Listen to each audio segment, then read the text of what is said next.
Okay.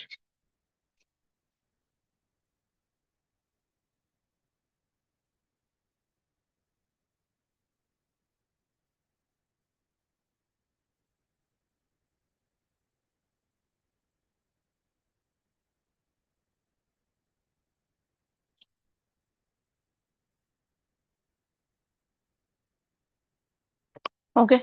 So the topics that we are going to see today, it is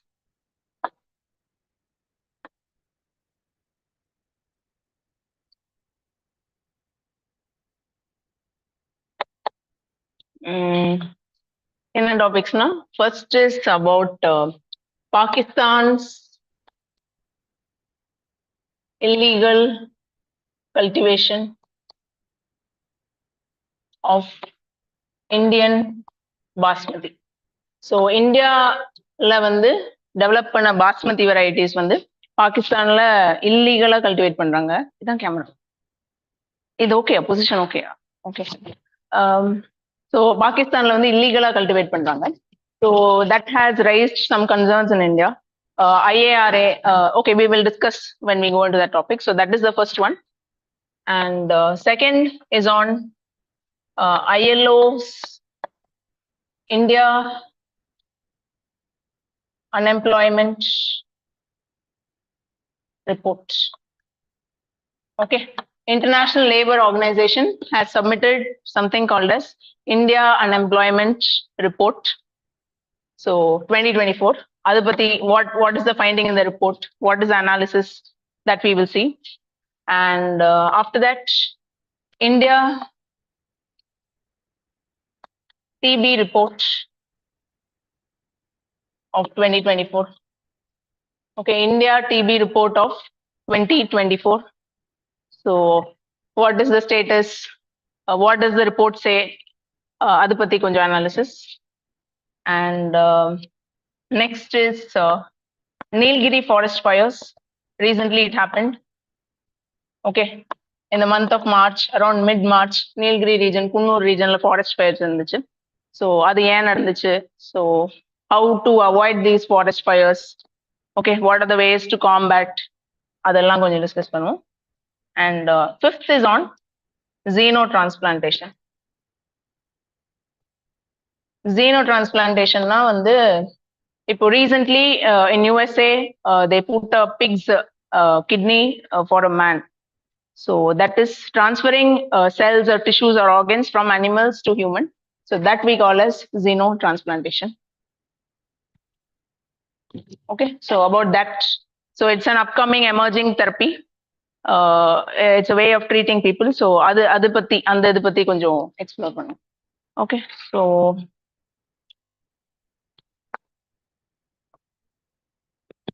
Pakistan's illegal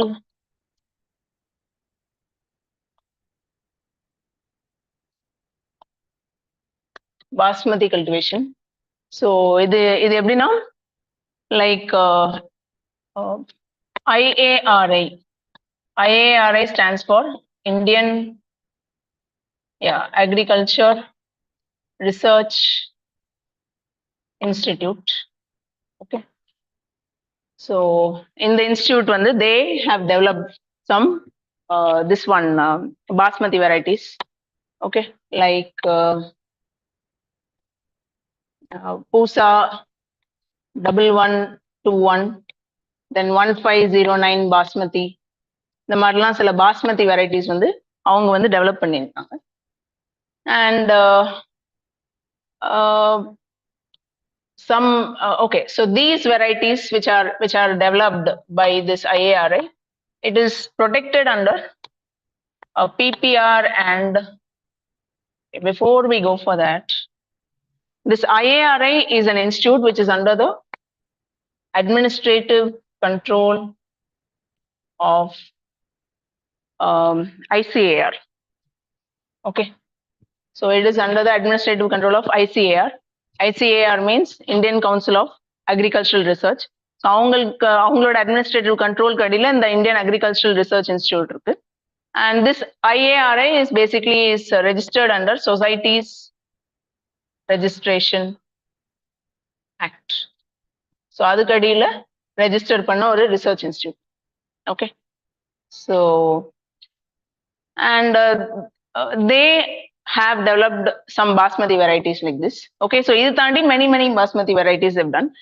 So now the report is that the news is that Pakistan is doing cultivation of this Pusa 1121 basmati variety in the name of PK 1121. Okay, so இந்த மாதிரி ஒரு duplicate name போட்டு இந்த பூசா 1121 basmati வெரைட்டியை Pakistan cultivate பண்றாங்க. Okay, so they're doing cultivation like that. And since it has been developed by the Indian scientists, and some online YouTube videos are coming about this, and they're making claims that they have developed the variety, but it is not true. It is what has been developed by India. So this is the concern. இது அதுக்கப்புறம் also one IARI has also designed some varieties like to resist rice blast. Okay, which is a fungal disease. So these are some varieties. அதுக்கப்புறம் rice blast ஒரு fungal disease resist பண்ற மாதிரியும் basmati IARI design பண்ணிருக்காங்க. So those kind of varieties are also being cultivated by Pakistan. Okay, so just remember that rice blast is a fungal disease. Okay, so in prelims they may ask இது fungal bacterial அப்படி கேட்டா fungal ன்னு போடலாம்.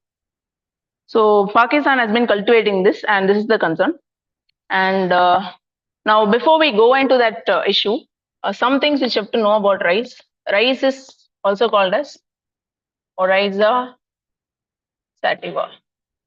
Okay, so rice Oryza sativa na name. And basically in the grains irukla, that is only the seed also. Rice grain with the cover only acts as the seed.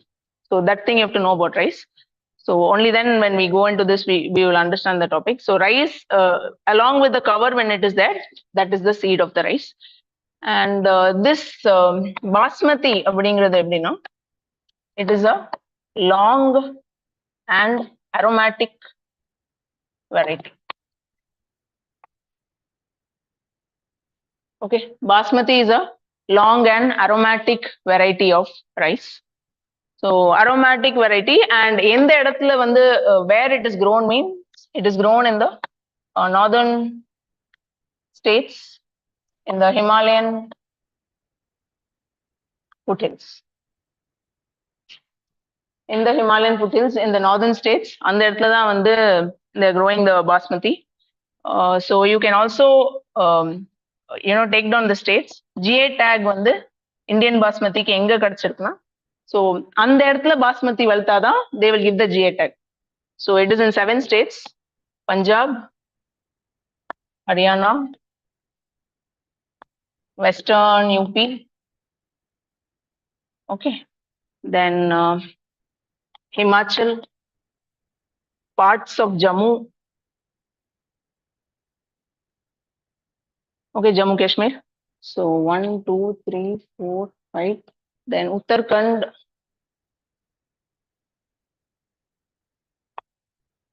okay, and it is also grown in some parts of Delhi. Punjab, Haryana, Western UP, Himachal, parts of Uttarakhand. So yes, so இந்த இடத்துல வளர்ற இதுக்கு தான் வந்து GA tag வந்து கொடுத்திருக்காங்க Indian Basmati. Indian Basmati is also grown in other places in India, but அதுக்கு வந்து அந்த GA tag கிடையாது. Okay, so IARA, that Indian Agricultural Research Institute, and okay, one more thing about rice, you can also write it is a monocotyledon. அதாவது ஒரு seat வந்து இப்படி டபுளா வந்து முளைக்கிறது வந்து dicot. Rice is monocotyledon, and it is an angiosperm also. So these things, it's of relevance for prelims, so factual information. Okay, and so GA tag வந்து இந்த பாஸ்மதிக்குலாம் கிடைச்சிருக்கு. இப்போ என்னன்னா, IARI has developed some basmati, so that is actually registered under PPR and FP Act. PPR and FP Act na protection of, I'm sorry, PPV and FR, protection of plant varieties and farmers' rights. Okay, so Indian IARI develop பண்ண basmati riceலாம் இந்த act கடியில வந்து register பண்ணி legal protection கொடுத்துருக்காங்க. Okay, so under this act 3 people's rights are protected. யாரோட ரைட்ஸ்லாம்னா breeder, researcher,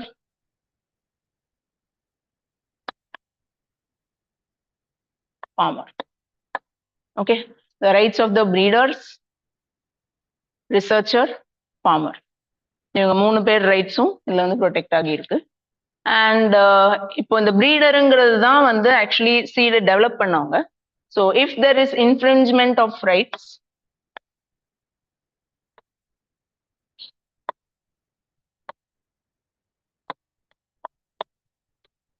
okay, can or you can say can flag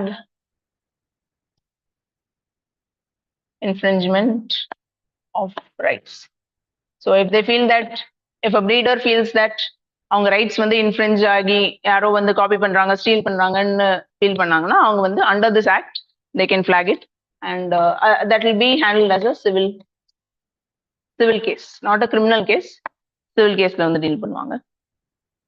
so ப்ரீடர்னா யாருன்னா, இப்போ இந்த 2 ரைஸ்க்கு நடுவுல அந்த செடியை வந்து வளர்த்துட்டு then they will take the pollen from one flower and then put it on the other. So ஒரு ரைஸ்க்கு வந்து ஒரு சில டிசைரபிள் ட்ரைட்ஸ் இருக்கும், இன்னொரு ரைஸ்ல வந்து வேற ட்ரைட்ஸ் இருக்கும். ஸோ அதையும் வந்து கிராஸ் ப்ரீடிங் பண்ணி இன்னொரு ட்ரைட்ல ரைஸ்ல இருக்க ட்ரைட் வந்து இந்த ரைஸ்க்கு வர வைக்கிறது. அப்புறம் இந்த ரெண்டும் சேர்ந்து வந்து when they are reproducing together, you will get a progeny with some desirable qualities. So இதுதான் breeding. So மாத்தி மாத்தி அப்படி பண்ணிட்டே இருப்பாங்க. So that process we call as breeding. A researcher means they will be like doing the analysis, studies and all that. A farmer is the person who cultivates. So இந்த மூணு பேரோட ரைட்ஸும் வந்து இந்த ஆக்ட்ல வந்து ப்ரொடெக்ட் ஆகிருக்கு. So what happens is, should I rub this?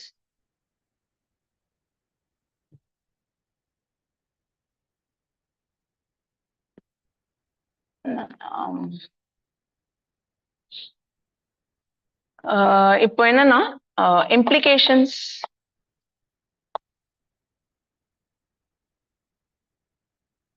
Pakistan's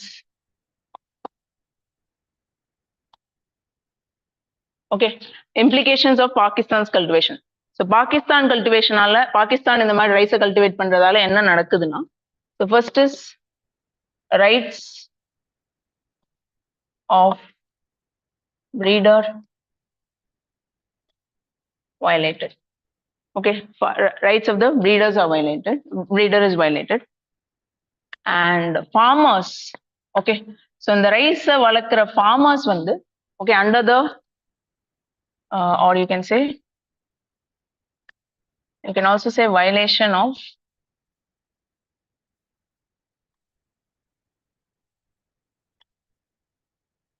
FR Act. And then here you can write even farmers who are growing, they have rights to sow, they have rights to sell, they have the rights to store, they have the rights to exchange, share. So these kind of things only they can do with the grain and seed. Or இன்னும் சிம்பிளா சொல்லணும்னா farmers வந்து they can do, if you have to put it in a more simple way, cultivation பண்ணலாம். Then they can do trading under this PPV and FR Act. இவ்வளவுதான் farmers ஓட rights. அவங்க என்ன பண்ணக்கூடாது under the PPV and FR Act னா, they are not allowed to sell, package, brand the seeds. So they should stop with rice. So rice cultivate பண்றது, rice trade பண்றதோட அவங்க start பண்ணணும். They cannot sell, they cannot pack and sell the seeds, they cannot brand the seeds and sell. அந்த ரைட்ஸ்லாம் அவங்களுக்கு கிடையாது. But ஃபார்மர்ஸ்க்குள்ள வந்து அவங்க அந்த seeds வந்து இந்த இன்ஃபார்மல் எக்ஸ்சேஞ்ச்லாம் இருக்கும், அந்த மாதிரி பண்ணிக்கலாம். அந்த மாதிரி அது வந்து பேக்டு ஃபார்ம்ல கொடுக்க மாட்டோம். ஒரு ஃபார்மர்ட்ட வந்து சீட் இல்லைன்னா அவங்க நெய்பர்ட்ட வந்து பாரோ பண்ணி நட்டுறது. Those kind of things they can do. But as such, they cannot sell, brand or pack and sell the seeds. That is not allowed. So அந்த மாதிரி farmers பண்ணாலும், even அவங்க பண்ணாலுமே it is a violation of PPV and FR. So then they can raise the civil dispute under this act. So this is one. So Pakistan பண்றதுல வந்து they are violating the breeder right under PPV FR Act. And farmers-க்கும் வந்து even the farmers cannot be doing this. This is with respect to the farmers, right? And here you can write that they are also violating WTO TRIPS. So under this PPV FR Act is in compliance with the WTO TRIPS agreement. So this act of Pakistan is also in violation of the WTO TRIPS agreement. And one more violation that has happened is Seeds Act. Seeds Act of 1966. That is also getting violated. So அது எப்படி violate ஆகுது அப்படின்னு பார்த்தா, what actually happens is Basmati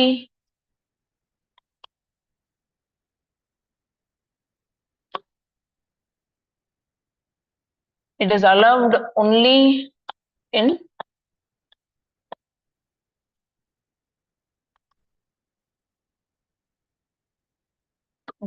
Basmati cultivation is allowed only in GA tag registered areas.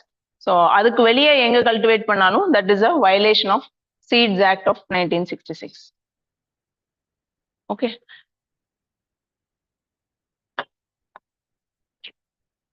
So அதாவது எந்த seeds வெளியே cultivate பண்ணக்கூடாதுன்னா the AI registered varieties. அது எந்த இடத்துல GA tag வாங்குதோ அந்த இடத்துல மட்டும் தான் cultivate. So Pakistan Act is in violation. Pakistan's behavior is in violation of on the PPV-FR Act and Seeds Act, and it is also violating WTO TRIPS. So இந்த மூணு violation இருக்கு. And another concern for India because of Pakistan's behavior is that it can affect exports. Okay, it can affect the exports. India வந்து வேர்ல்டுக்கு வந்து ஒரு big exporter of basmati. So நம்ம எங்கெல்லாம் export பண்றோம்னா we are exporting to UK, European Union, Middle East.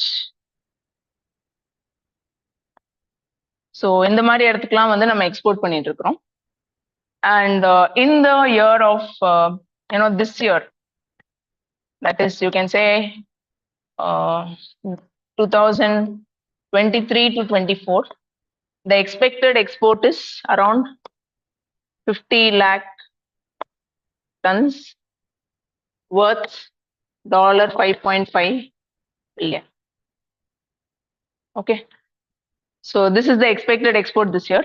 But Pakistan வந்து ஒரு duplicate variety வந்து if they start exporting, so that can lead to competition for India. So Indian exports வந்து அது undermine பண்ணும். ஏன்னா நம்ம பிராண்ட் நம்ம டெவலப் பண்ண வெரைட்டி வந்து அவங்க டூப்ளிகேட் பண்ணி எக்ஸ்போர்ட் பண்ணா our markets will be affected. So அது ஒரு problem. And one more advantage for Pakistan is that their currency is in depreciation. Pakistan currency.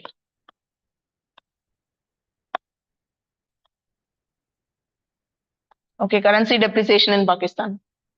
So அதோட மீனிங் என்னன்னா இப்போ ஒரு கண்ட்ரியோட கரன்சி வந்து வீக் ஆச்சுன்னா it becomes all the more easy for them to export. So Pakistan is currently in economic crisis. So அவங்க currency week ஆயிட்டு இருக்குது. So because of that reason அவங்களால இன்னும் ஈஸியா எக்ஸ்போர்ட் பண்ண முடியும். So that will dent the Indian exports even more. Okay, so Indian exports that is one another setback. So that also you can write. And also duplicated varieties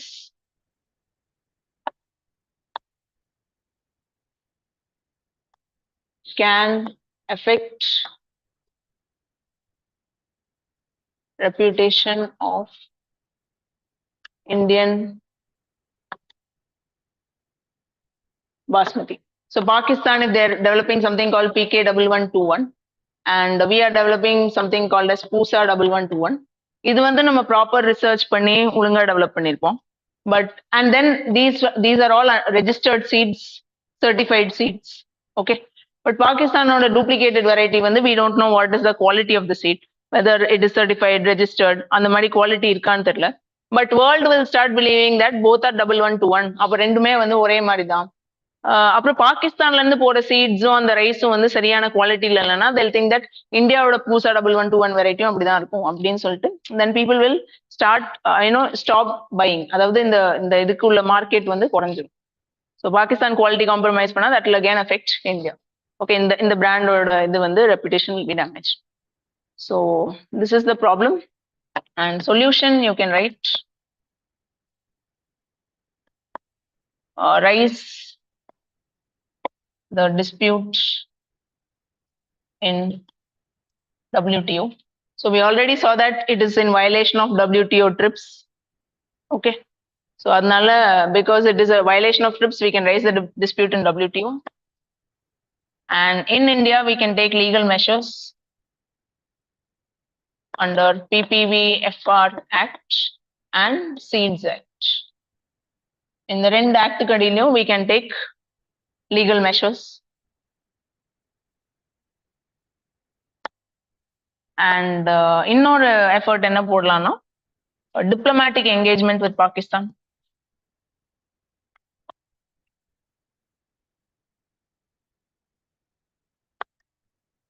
Okay, so we have to talk to Pakistan and raise our concerns. So diplomatic engagement. Even Pakistan's foreign minister recently he stated that they are willing to restart trade with India because அவங்க கண்ட்ரில வந்து severe economic crisis இருக்கு.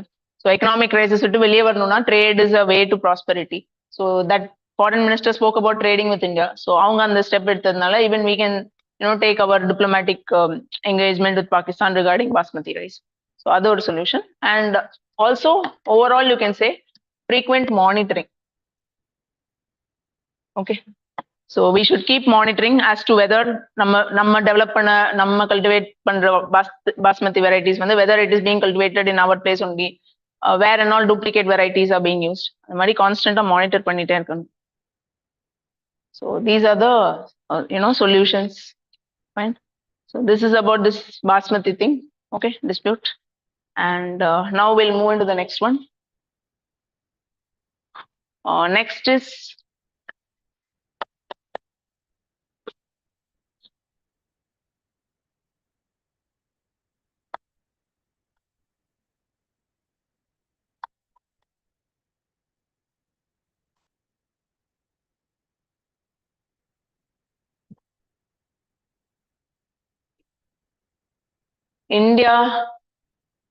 India TB reports. Yes. Now you have something called as India TB report 2024. Yes. So India TB report 2024. It was released by Union Ministry of Health and Family Welfare. Okay, it was released by Ministry of Health and Family Welfare. So in the report findings என்ன அப்படின்னு பார்த்தா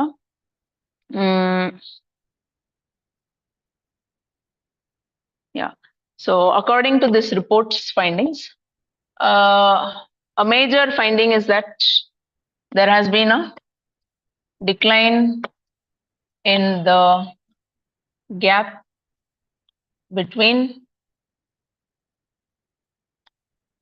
estimated and actual cases.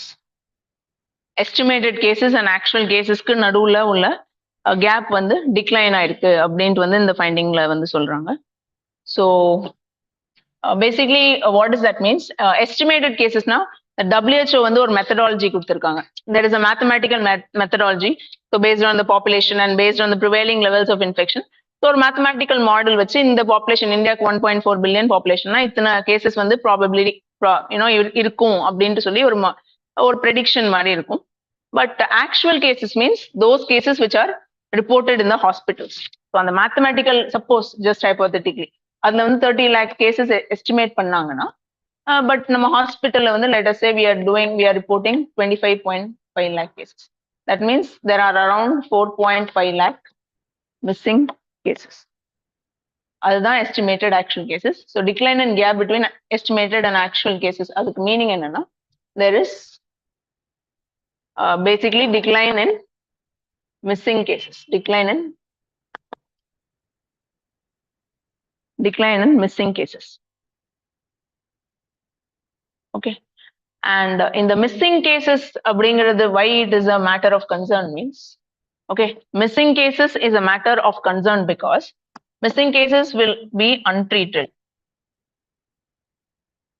So யார் வந்து டிபியை report பண்ணலையோ, அதாவது government செக்டர்லயும் வந்து report கண்டுபிடிச்சு diagnose, we call it as diagnose. Okay, diagnose means finding out that a particular disease is there, that we call as diagnose. So அந்த diagnosis பண்ணி that we can do in government sector or private sector. So ஏதோ ஒரு இடத்துல கண்டுபிடிச்சு report பண்ணிட்டா that becomes actual case. But ஒரு missing caseன்னா we have not diagnosed the disease and that means the person is untreated. So untreated now, he is liable to spread the infection. He or she liable to spread the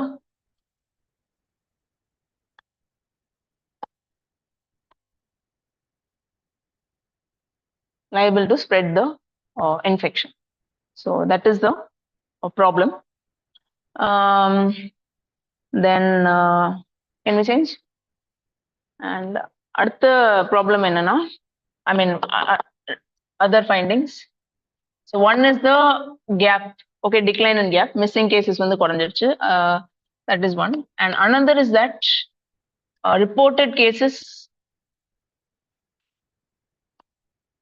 it is around 25.5 lakh. Okay.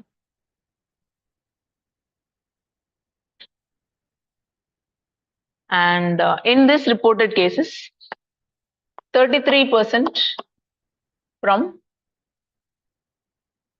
private sector. So 33% of the reported cases are from private sector. Okay, so public health and public health care valiya report agla, private valiya report aagi or 33% cases have come. And other finding is that there has been a decline in mortality. Okay, so there has been a decline in the mortality. It is because of better treatment, early diagnosis, better treatment, and the many reasons. Mortality means death. The death due to TB is declining. And another finding is that in 95% reported cases, treatment initiated. Yes. In 95% reported cases, the treatment has been initiated. And in 58% reported cases, we are doing something called as drug susceptibility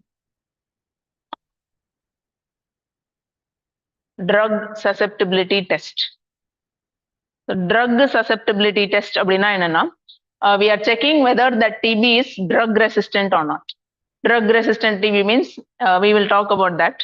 Okay, so drug susceptibility test means we are checking whether the nature of TB that the person has, whether it is drug resistant TB or not. If it is drug resistant TB means then accordingly drugs will be given. Okay, then medical treatment. அதாவது first line drugs, second line drugs, third line அந்த மாதிரி next level of drugs are there. So based on the level of drug susceptibility they have, accordingly treatment will be given. So they'll not waste their time giving preliminary level of treatment. அவங்களுக்கு drug resistant TB இருந்துச்சுன்னா then they will next go for the higher level of drugs and antibiotics. அப்படின்னா அந்த treatment will start soon. Infection வந்து கொஞ்சம் டக்குன்னு குறையிறது. So in that way it is, it is a desirable trend. Okay, so that is about drug susceptibility test. So it will lead to more efficient treatment. Okay, you keep it like that. And what is other finding? So these are actually the findings. And yes.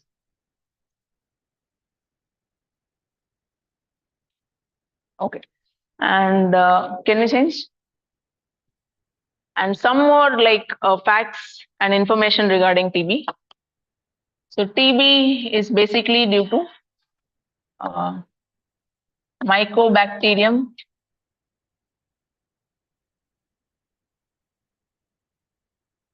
tuberculosis. So this is a bacteria. So bacteria spread பண்ற disease அது வந்து. Yes, it is a disease which is spread by bacteria. And it is the most deadly infectious killer.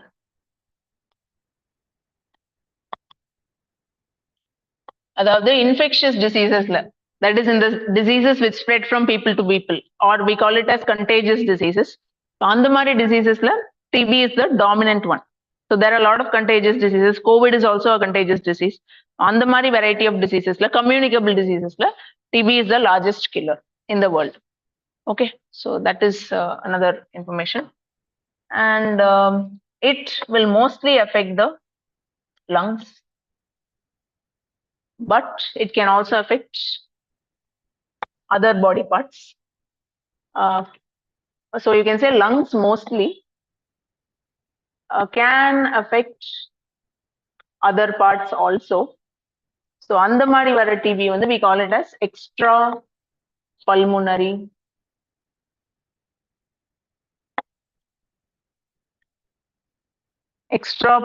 DP.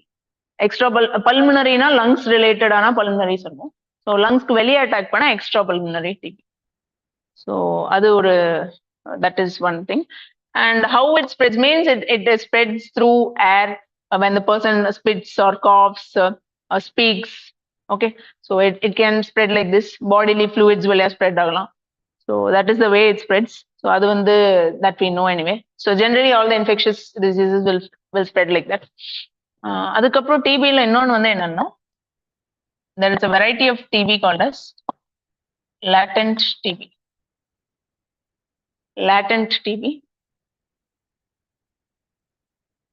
So latent TB என்னன்னா, most of the people who are affected with TB, okay, most of the people who are affected with TB, you know, they have latent TB. Latent TB na do not show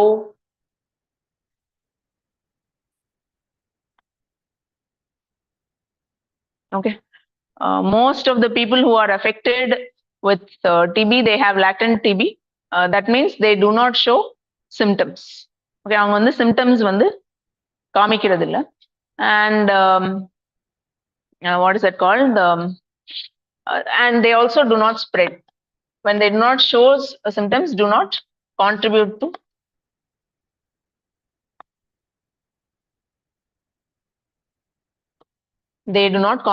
the spreading also.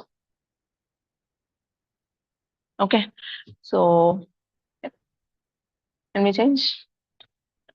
Okay, then where yeah, with respect to TB, we have a very important vaccine is BCG vaccine. Okay, so TB treatment la use பண்ற important vaccine name வந்து BCG. You can remember the name if you want.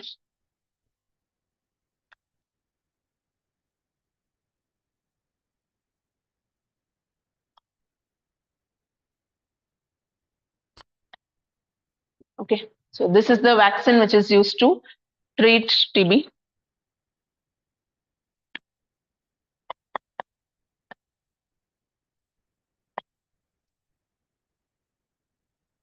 And coming to TB varieties or talking about drug resistance, one is called as drug resistant TB. Then another is called as multi-drug resistant TB. Okay, and next level is extensively drug resistant TB. Okay, so over level the resistance to drugs will rise. Okay, so here the basic drugs ku resistant இருக்கும். In the case drug multi drug resistance na second line drugs ku resistance இருக்குது. And extensively drug resistant means even it is resistant to more number of drugs, then they will use some injectables to cure it. So treatment level ஒவ்வொரு இதுலயும் இன்னும் increase ஆயிட்டே போகும். Okay, that's why we do that drug susceptibility test on the reported cases. அப்பனா இவங்களுக்கு எந்த level of drug resistance இருக்குன்னு கண்டுபிடிச்சா நம்ம accordingly the treatment can be started. ஒரு extensively drug resistant TB இருக்கிற ஆளுக்கு போயிட்டு if you give the basic drugs, it is waste. So அவங்களுக்கு அந்த treatment work ஆக டைம் ஆகும், and அது வரைக்கும் அவங்க infection spread பண்ணிட்டு இருப்பாங்க. So முதல்ல drug susceptibility test பண்ணிட்டா we can straight away start the right treatment. So that is the thing. And with respect to programs to control TB,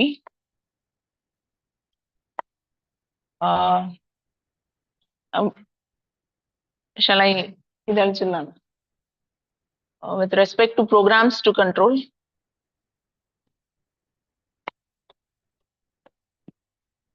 so we have something called as NTEP, that is National Tuberculosis Elimination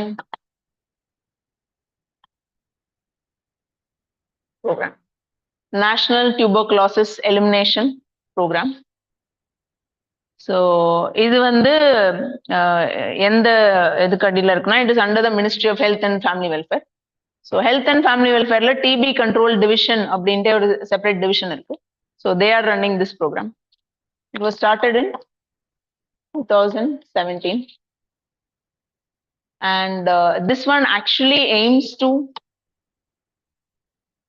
end TB in India by 2025. So in India, it aims to end TB by 2025. That's the program objective. Okay. And as a part of this, they have also started one portal called as Nikshay portal. Okay. So Nikshay portal அப்படிங்கிறது என்னன்னா online portal to track TB patients. Okay. And analyze status of treatment, what is the recovery that is happening. So all this database will be maintained.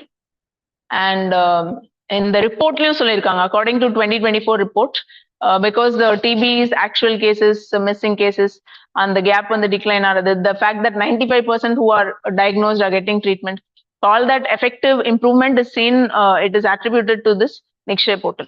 So in the portal ஒரு database இருக்கிறதுனால it becomes all the more easy to track people. So in the portal பத்தி அதோட benefits பத்தியும் அந்த reportல சொல்லிருக்காங்க. Okay. And the world has actually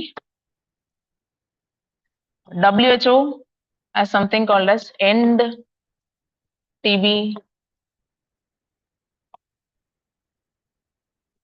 strategy. So WHO's End TB strategy aims to end TB by 2035.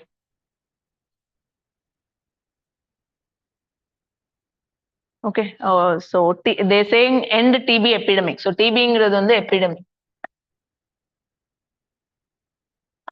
Why we are calling it epidemic means it is spreading from person to person. And சில இடத்துல அந்த spread rapid இருக்குல்ல, like சில இடத்துல it is spreading, and especially if you see in the developing countries. So developing countries and the lack of hygiene, கொஞ்சம் overcrowded areas, poor socio-economic conditions, people without adequate nutrition.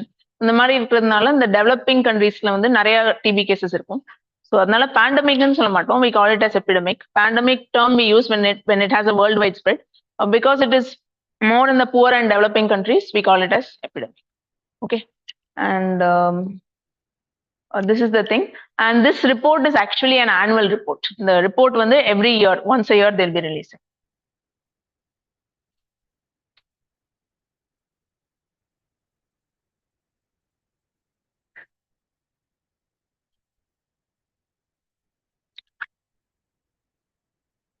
Yes. So this is about this TB thing. Next is ILO. Yeah. Can we change? So next, another important report that came this week was India unemployment report 2024. India unemployment report of 2024. So in the report who released means ILO and IHD. Okay, ILO you know. So ILO stands for International Labor Organization. Yes, International Labor Organization. And it was formed in 1919. So 1919 pre-UN era form panna or organization. It was formed by the Treaty of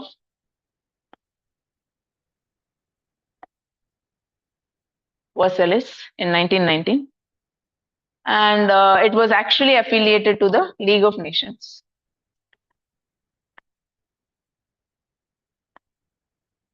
It was affiliated to League of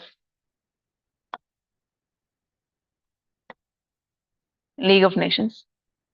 And அதுக்கப்புறம் என்னாச்சுன்னா league of nations it was யூஎன்க்கு முன்னாடி world harmony protect பண்றதுக்கு இருந்த to prevent war and fighting this organisation was there. But later on, after League of Nations was dissolved, it became the first specialized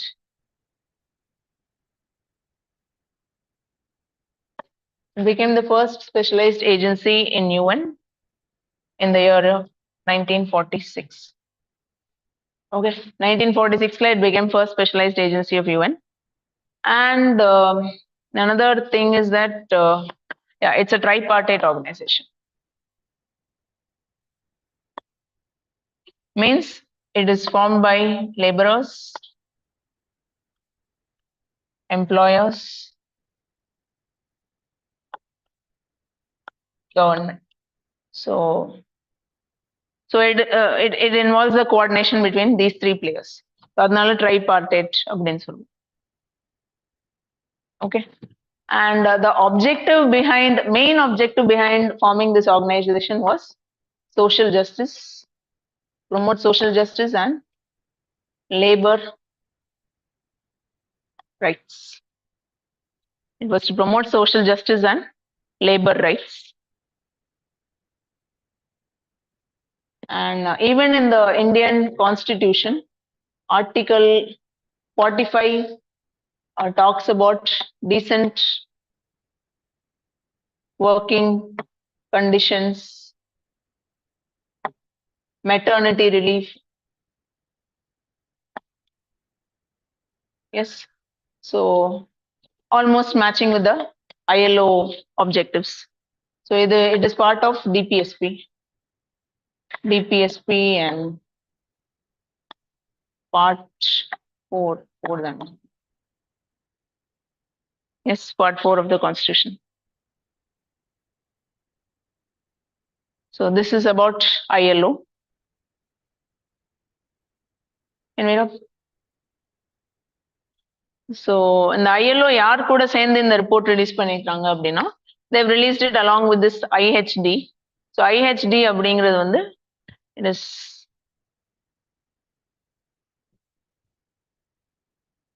IHD is also called as the Institute of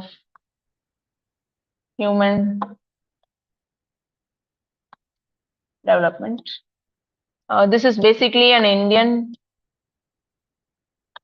non-profit organization. Okay, this IHD is an Indian non-profit organization. And இப்போ இந்த 2024ல release ஆயிருக்கிற report வந்து they've studied the trends between 2000 to 2022. So around 20 years spanல வந்து Indian எக்கனாமில work force labour ஃபோர்ஸ்ல என்னென்ன changes நடந்திருக்கு அப்படிங்கறத analyse பண்ணி they've submitted this report. So they've seen what is the transition from 2020 to 2000 to around 2022. So அதுதான் வந்து அவங்க findings அந்த ரிப்போர்ட்ல கொடுத்திருக்காங்க. So why we are talking about this span means in this 20 years actually a lot of things have changed. The nature of the economy, technological progress, எல்லாமே மாறி இருக்கு. So we'll see what the report has found out.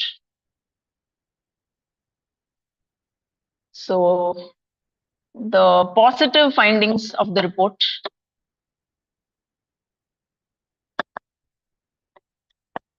Okay. So women participation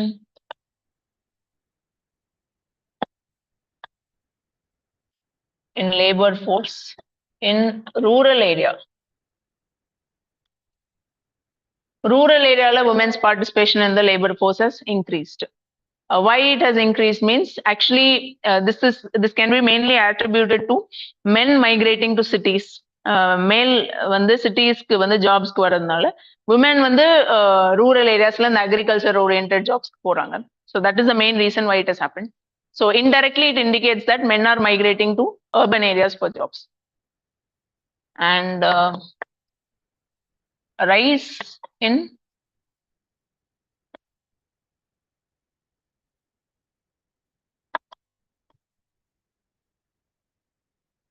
okay, so this also indicates that women's role in agriculture is increasing.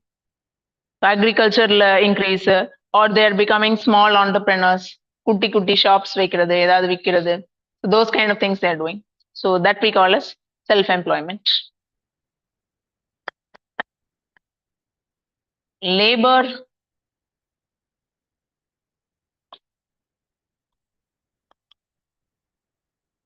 Labor productivity increase due to, you can say,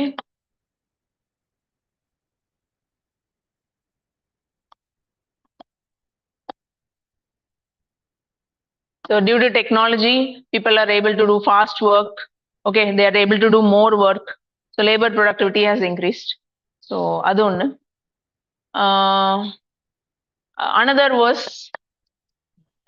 find out was that there is gradual shift from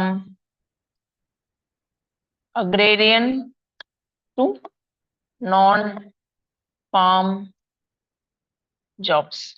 Okay, so shift from agrarian to non-farm jobs வந்து நடக்குது, but the shift is kind of gradual. Okay, the shift is not very rapid, but it is happening from agrarian to non-farm job. That means நம்ம எக்கனாமில வந்து secondary sector, tertiary sector, quaternary sector இதெல்லாம் வந்து improve ஆயிட்டு இருக்கு. So that is the finding. And இதுல என்னன்னா, but the report also stated that it was slowed down due to COVID pandemic. So Covid pandemic அப்போ அந்த லாக்டவுன்லாம் நடந்தப்போ வந்து எவ்ரிபடி திரும்ப வந்து அவங்க ஊருக்கு போயிட்டு they went back to their villages. இந்த அர்பன் ஏரியாஸ்ல ஜாப்லாம் க்ளோஸ் ஆகி திரும்ப they went to villages and that time they had to take to farm related activity. So gradual shift was happening, but கோவிட்னால வந்து ஒரு ஹால்ட் வந்துச்சு. So that was the finding. So this is about the positive findings. Concerns and negatives அப்படின்னு பார்த்தா, okay, concerns as stated by the report, the concerns are, so one is with respect to the youth of India. Okay, so enna finding அப்படினு பார்த்தா, they account for 83% of the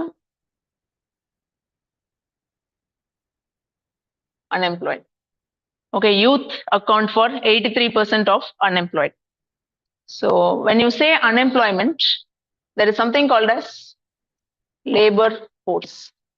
Okay, in India, we take labor force as 15 to 59 years.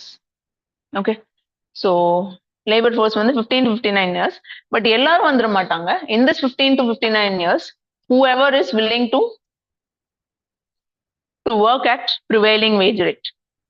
People from 15 to 59 years who are willing to work at prevailing wages, or you can simply say that they are willing to work, they are willing to find a job. They will come in the labor force. Okay. அப்படி willing to find jobல வந்து நிறைய பேர் இருப்பாங்க. Let's say some 1,000 people are there, but let's say only some 800 people are finding the jobs. So இதுதான் வந்து workers. Okay, this counts as worker. Labor force means who are all searching for the job. Workers are those who find the job. And the labor force participation rate, I think in the term வந்து தெரியும்ல, labor force participation rate means those from 15 to 59 and willing to work by total of 15 to 59.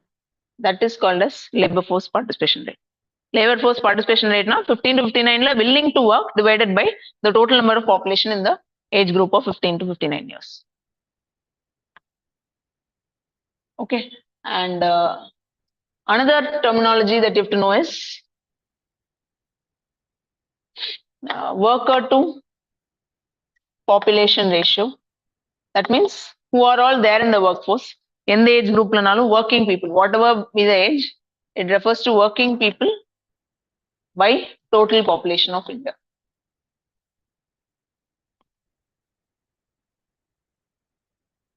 Okay, working people to total population of India.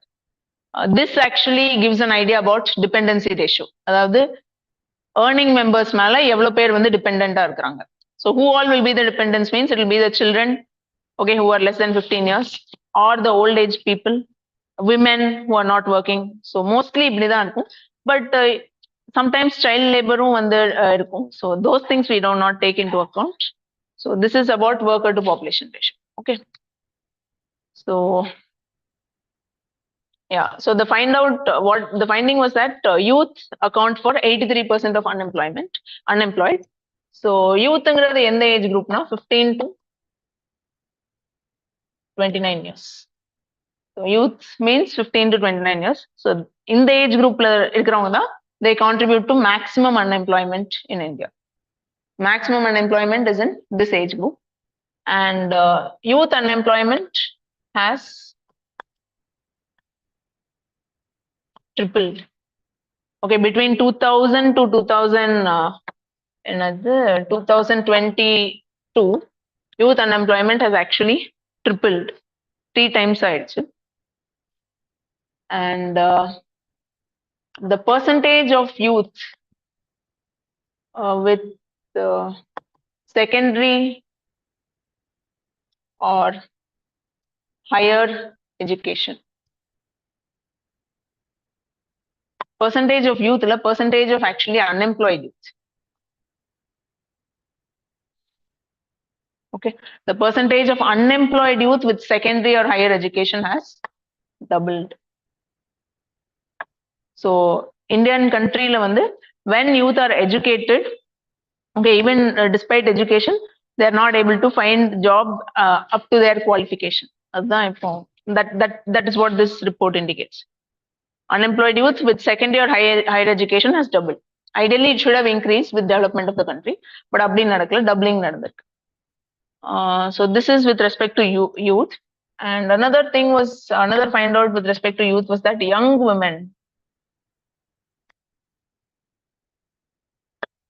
okay, young women who have done graduation,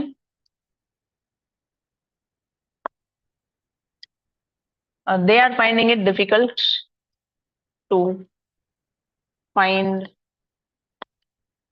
jobs. So again, they're not able to get jobs matching their qualification. Okay. So actually in the report வந்து நிறைய வந்து யூத்தோட concerns பத்தி பேசியிருக்காங்க. One is that அவங்களோட unemployment triple ஆயிருக்கு. அதுக்கப்புறம் secondary and higher education வச்சிருக்கிறவங்க in that set of qualified youth, their unemployment has doubled, and young women with graduation, they are not able to find jobs. And this report also spoke about the fact that youth are being underemployed. So underemployed means they are not finding jobs matching their qualification. அவங்க வந்து maybe some level of studies they would have done, அந்த skill செட்டுக்கான job வந்து அவங்களுக்கு கிடைச்சிருக்காது, ஏதோ ஒரு lower paying ஜாப்ல வந்து இருப்பாங்க. So that we call as underemployment. And can we change? About youth, what was the other thing that was reported was that the youth are having poor digital literacy skills. Okay, the digital literacy skills in youth is poor அப்படின்ட்டு சொல்லி அந்த report சொல்லுது. So what they are saying means like they are not able to do copy paste. Okay, copy paste operation பண்ண முடியல. They are not able to send mail with attachment. Mail attachment ஓட mail வந்து send பண்ண முடியல, copy paste operation பண்ண முடியல. Then they are also not able to do one more thing. Yeah, they're not able to do spreadsheet addition, subtraction. The Excel sheet level, the mathematical operations. So that also they're not able to do. So that was the concern highlighted.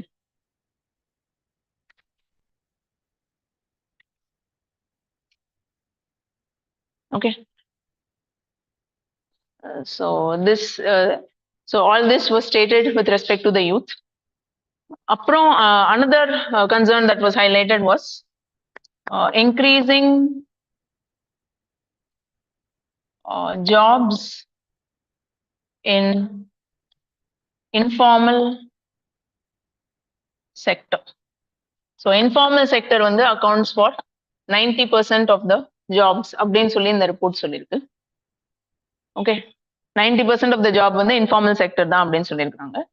And இந்த report என்ன one another thing that they stated was they said that from 2000 to 2018 2000ல இருந்து 2018 வரைக்கும் formalization of the economy was happening. அதாவது salaried jobs that kind of a thing was there. But 2018 onwards, what started happening was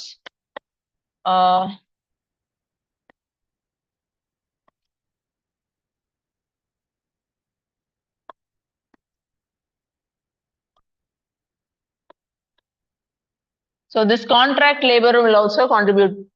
It will count as informal job only. Contract labor na என்னன்னா இந்த gig economy,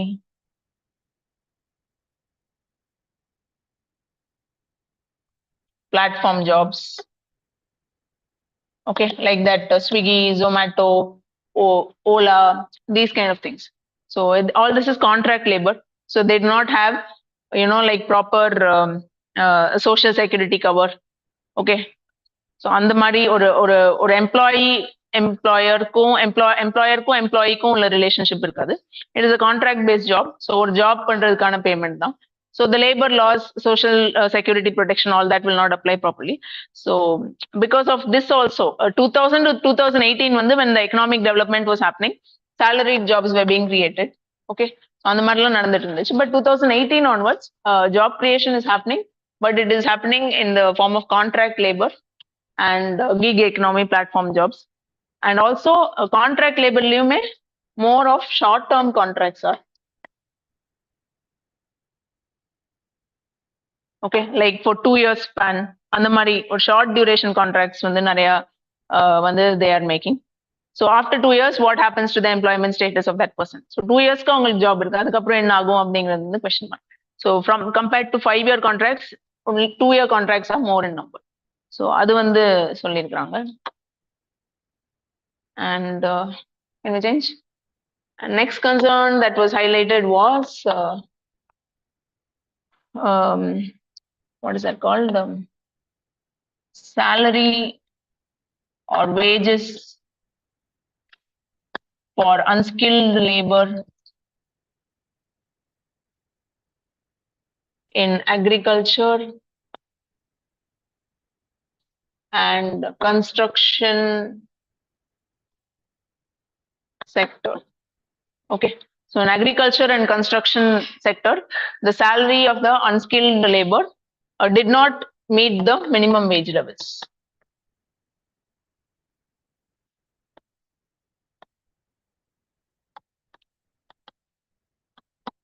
Okay, so labor laws la வந்து minimum wage code la வந்து சில wages வந்து prescribed values இருக்கும்.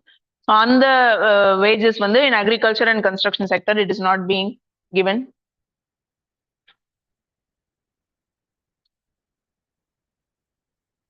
And this report also found that migration is on increase. Okay, so 40% by 2030. So migration means people shifting basis. So this report has said that by 2030, 40% migration வந்து நடக்கும். So mostly they are moving for better jobs. Okay, so அந்த மாதிரி ரீசன்ஸ்க்காக நடக்கிறாங்க. So it will increase அப்படின்ட்டு இந்த report highlight பண்ணிருக்கு. And they've also said that the workforce or the labor force is migrating from northeast, east, central India to they're moving to south, west, and north India. Okay, so northeast, east, and central parts of the country la irundhu they are moving to south, west, and north India.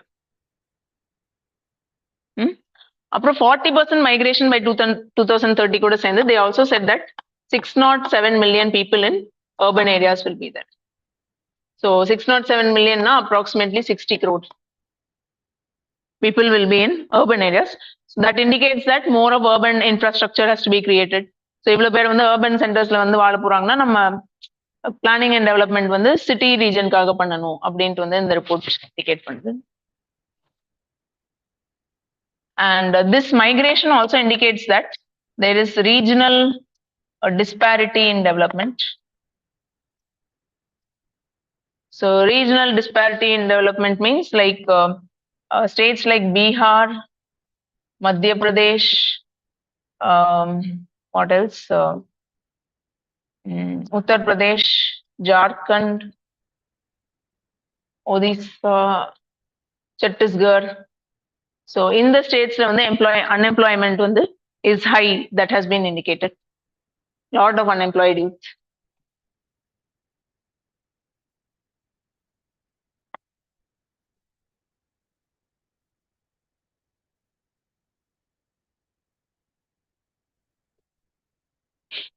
And next is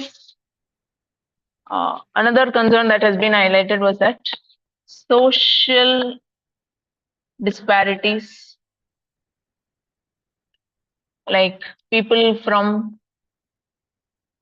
SC, ST, okay, so they find difficulty to access better jobs.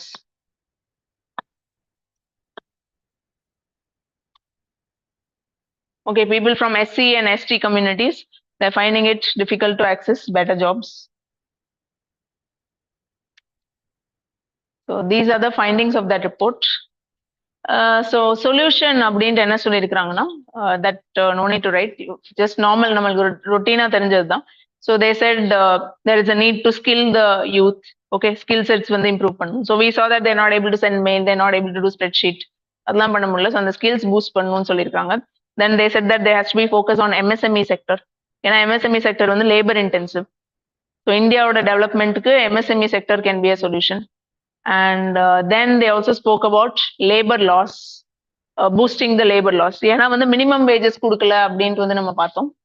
Okay, so solution வந்து can simply write it MSME, focus on MSME focus. Okay, labor laws and promoting entrepreneurship.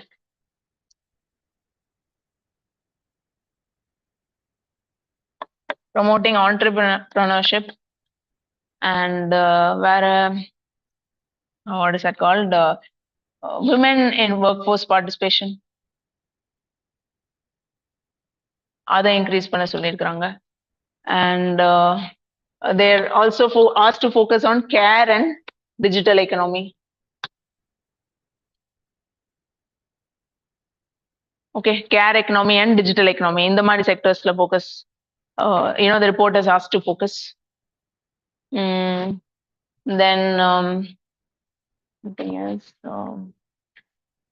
They've also asked to formulate regional level policies. Now we saw that Bihar and the Madhya Pradesh and the regional வந்து unemployment ஜாஸ்தியா இருக்கு. So region specific policies to address unemployment in such regions. And they also asked to focus on green and blue economies. Green and blue economy. Blue economy na ocean based, green economy na wind energy, solar energy, and the மாதிரி some clean and green development. So battery based cars. So all those sectors can generate new jobs. So these were some of the suggestions that were given. So yes. Can we change? Okay. Next is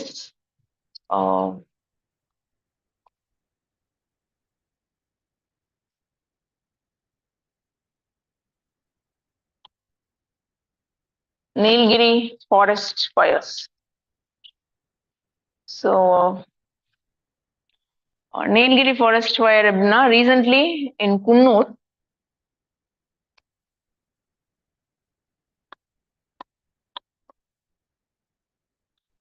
Okay, so that region, it was burning, fire happened. Okay, fire was reported.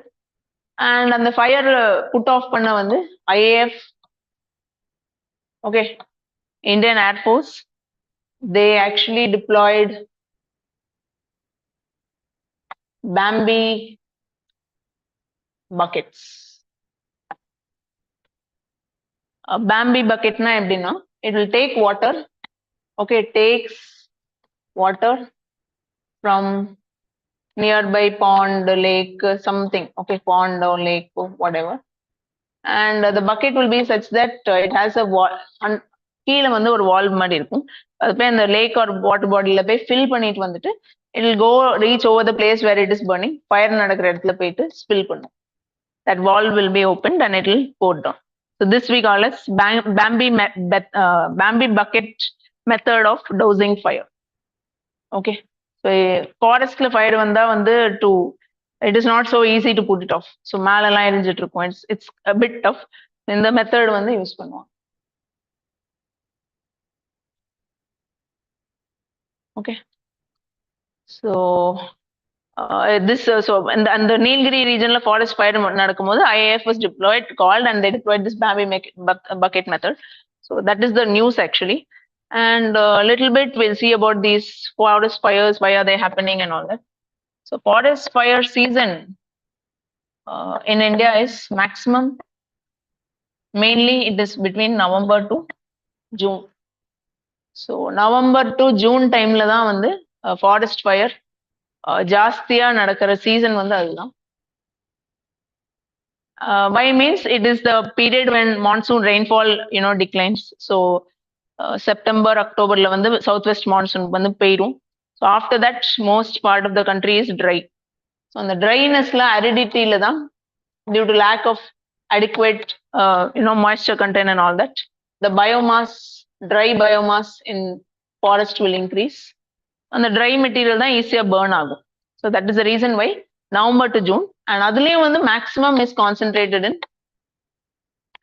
April to May. Okay, and Feb onwards spike. Feb onwards the spike is there because November, December, Jan அதெல்லாம் வந்து கொஞ்சம் winter season. So அந்த coldness இருக்கும். So after that Febல இருந்து spike ஆகி maximum fires happen in April. So this is like the forest fire season of India. And according to IFSR finding of 2019, 36% forests in India, they are prone to frequent fires. Okay, according to IFSR 2019, 36% forests in India are prone to frequent fires. Okay, and can we change? Also, now the reason for fire was the recent fire நடந்ததுக்கு reason வந்து என்ன அப்படின்ட்டு, or before that, okay, fine. IMD stated that it was due to excessive heat factor. So IMD said that excessive heat factor contributed to the fire. So in South India, in parts of Andhra, Karnataka, TN, okay, so in the March, April, May and the time la வந்து temperatures of around 40 degrees and the range la kuda temperatures are reaching. So that excessive heat is causing fire. Okay, so you can say aridity, low, you can say lack of moisture, increased dry biomass,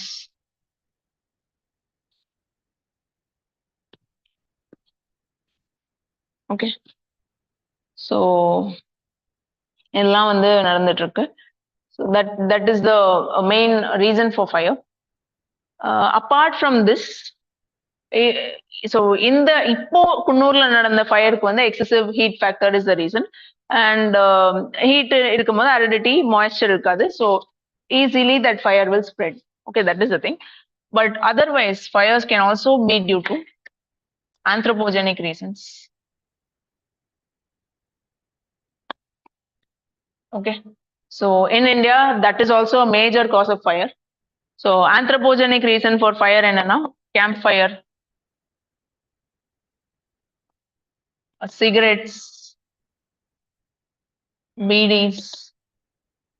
Okay, so இதெல்லாம் வந்து அப்படியே வந்து leaving the campfire unextinguished இல்லைன்னா ப்ராப்பரா ஃபுல்லா extinguish பண்ண மாட்டாங்க, கீழே தீ இருக்கும், then it will spread along the ground.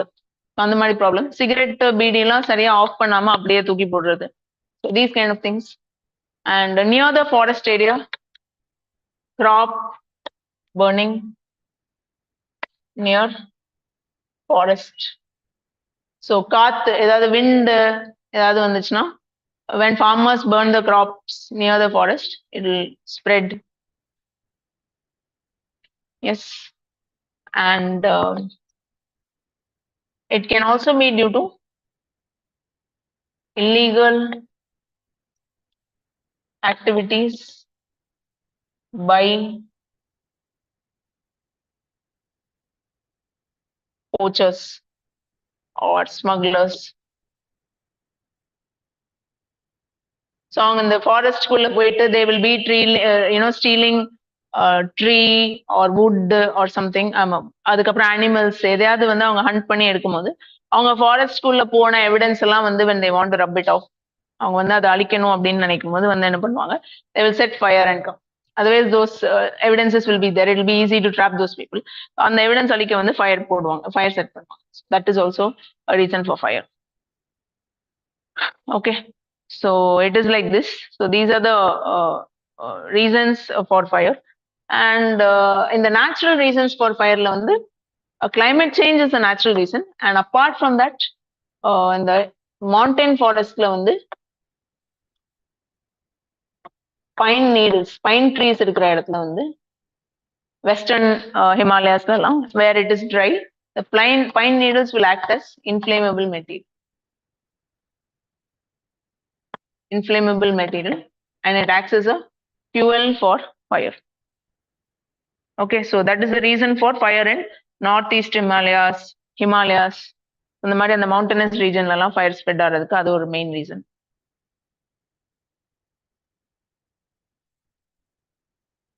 And you can also say with climate change, Himalayan region la அப்படி specific fire அது பத்தின்னு கேட்டாங்கன்னா, you can say climate change is happening. And western Himalayas வந்து comparatively dry, glaciers are melting.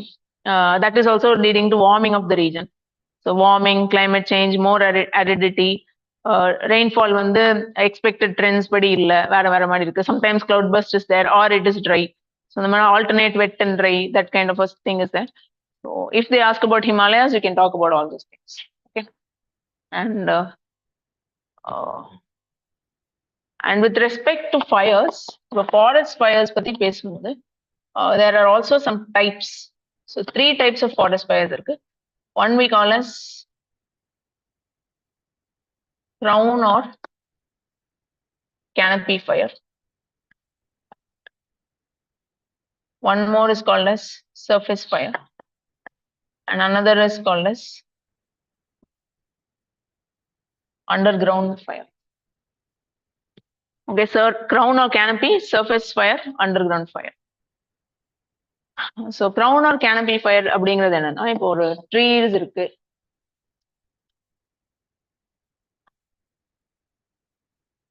Okay, so the trees are there.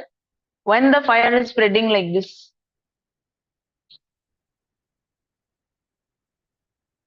okay, along the tree top. Okay, along the tree top when the fire is spreading, so that we actually call as canopy or crown fire. Okay, so this is the one which is most difficult to control. Okay, it is actually very difficult to control. Spreads fast with wind. Okay, it's very difficult to control and it spreads fast with the wind. Okay. So fire வந்து இங்க start ஆச்சுன்னா டக்குன்னு வந்து ஒரு tree top வழியா transfer ஆகி இங்க வந்து வந்துடும். ஸோ இந்த மாதிரி கிரவுண்ட் ஃபயர்லாம் வரும்போது mostly they have to deploy the bambi bucket method. Okay.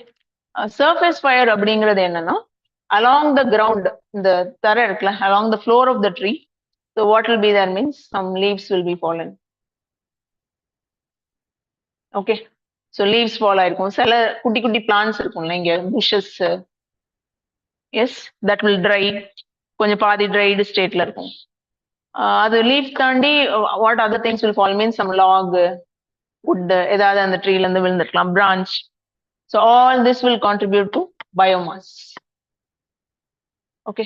So dry leaves, branches, twigs, pieces of log, then the underground growth, that is shrubs and bushes. So all this will act as biomass, and it can spread along the ground and burn. So that we call as surface fire. Okay, so you can say it spreads along ground, along the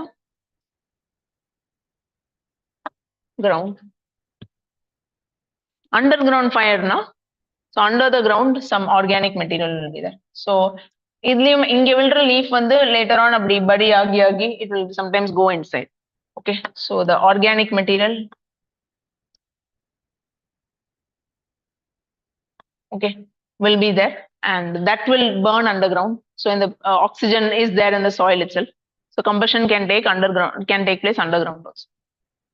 So இதுதான் வந்து methods. These are the kind of fires that occur. Okay, so இன்னொரு fire எப்படின்னா controlled fire. Okay, so controlled fireங்கிறது வந்து it is an artificial fire by the forest department to burn. இப்போ இந்த ground ஃபயர்னு பார்த்தோம்ல, surface fire பார்த்தோம், we saw the logs were there, dry leaves, dry bushes இதெல்லாம் இருக்கு. So that can actually cause a fire if it is left as such. Forest டிபார்ட்மெண்ட்ல இருந்து என்ன பண்ணுவாங்கன்னா அவங்களா ஒரு ஃபயர் செட் பண்ணி இங்க கீழே உள்ளதெல்லாம் அப்படி பேர்ன் பண்ணி எரிச்சு விட்டுருவாங்க. So the idea is that தன்னால அது பேர்ன் ஆகி பெரிய ஃபயர் ஆகாம இருக்கிறதுக்காக those operations will be done. Okay, so by forest department to exhaust a combustible fuel.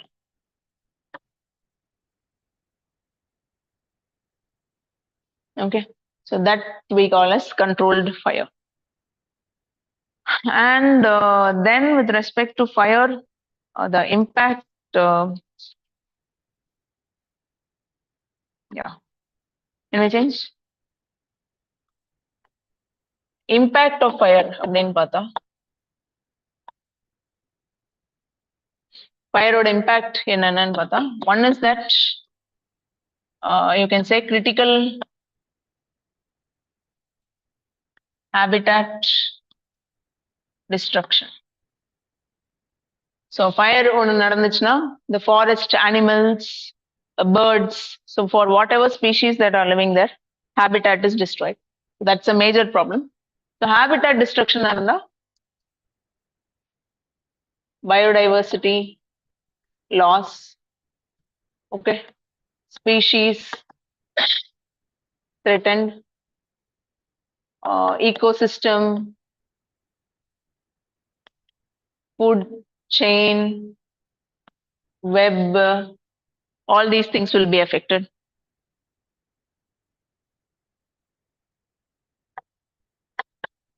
Okay, food chain, food web, everything will get hit. So in the problem இருக்கு. And the next problem என்னன்னா வந்து what's that called, and it causes air pollution. The forest fire can cause air pollution. So the tree வந்து ட்ரீயோட wood வந்து burn ஆகும்போது it can produce, it is carbon, right? So when it burns, it produces soot or black carbon. Okay, then it can produce particulate matter. Okay, PM is particulate matter, and other gases like CO2, NO2, SO2. So இதெல்லாம் வந்து GHG effect, greenhouse gas effect. They will contribute to global warming, regional warming. So அதெல்லாம் நடக்கும். Regional warming நடக்கும். So already ஒரு place அரிடா இருக்குன்னா இன்னும் further அரிடிட்டி வந்து increase ஆகும். Okay, drought like conditions may be created. And this black carbon and particulate matter, they are also dangerous. Particulate matter, it can cause many pulmonary ailments. அந்த local பீப்புளுக்கு வந்து health effects இருக்கலாம்.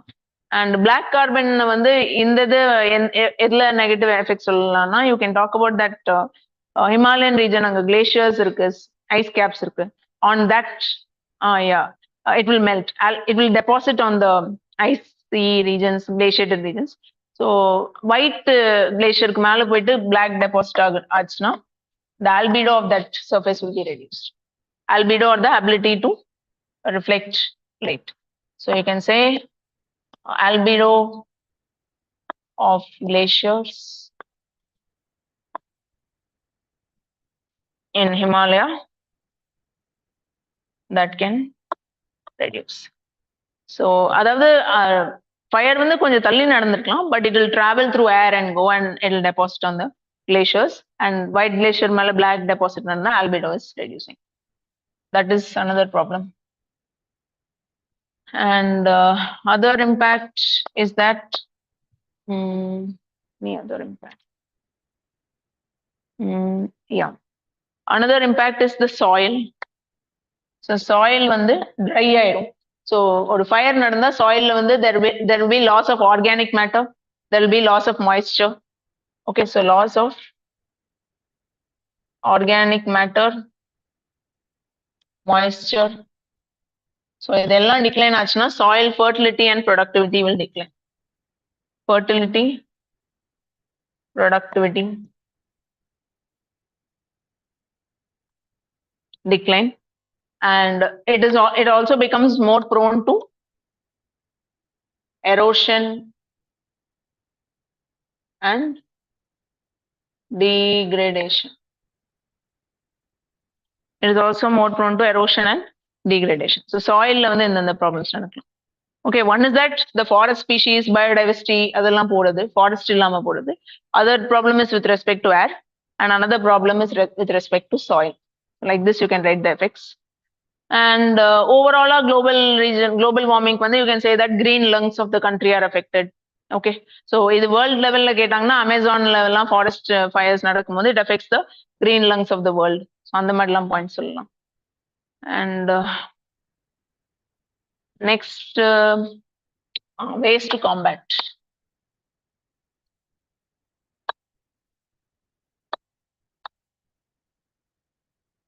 Okay, so ways to combat la வந்து one is that infra and funds to forest department. Okay, we need to give infrastructure and funds to forest department. So forest department la presently problem என்னன்னா they are understaffed.